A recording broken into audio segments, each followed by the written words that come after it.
কি ভেবেছ শশী ঘোষ? আমার কাছে কোনো খবর আসে না, সব আসে, সব আসে। আমাদের টার্গেট ছিল তুমি, তাই তোমাকে তোমাদের ফোর্স আমাদের বিরুদ্ধে ব্যবহার করেছে। মিথ্যে মরে যাওয়ার নাটক করে পার পেয়ে যাবে ভেবেছ? দেখো, তোমাদেরই মিথ্যে আমি তোমাদের কাছে সত্যি করে ছাড়বো।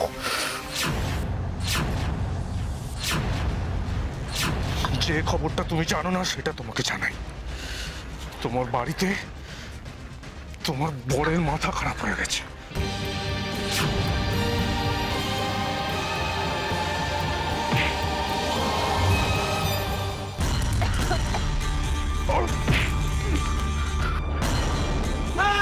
কেউ না, আমাদের মাঠে কেউ আসবে না, চলে যান আপনারা এখান থেকে। এটা একটু বেশি রিস্ক নেওয়া হয়ে যাচ্ছে না?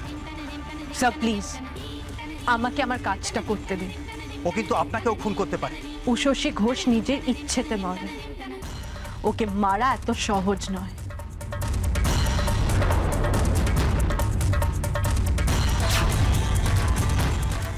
অনেক নাটক হয়ে গেছে, এবার বলো কি বলছিলে? আমার স্বামী অসুস্থ। পুরোপুরি। চিন্তা নেই, ও ঠিক হয়ে যাবে। আমি ওকে ভালো করে তুলব, তুমি বরং নিজেকে সামলাও। আর কে কাকে সামলাবে? এবার সবাই মরবে উষসী, তার জন্য দিন গুনছে।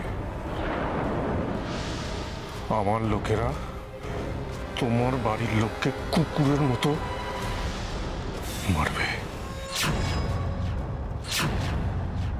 যা খারাপ হওয়ার সব তো হয়ে গেছে, সব মেনে নে না, মেনে নে বাপ, নাহলে এরপরে আমরা যে সব মারা পড়বো। তোর ছেলে দুটোর কথা ভাব, তুই যদি এমন না করিস ওরা যে অনাথ হয়ে যাবে বাপ। হ্যাঁ, বড় বৌমার চিনতে ওদিকে তারা।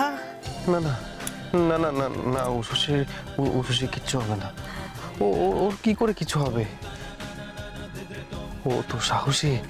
হ্যাঁ, সাহসের দেখি কিছু হয়? সাহসী বলি না, আমাদের সবাই কেমন ভাসিয়ে দিয়ে চলে গেল।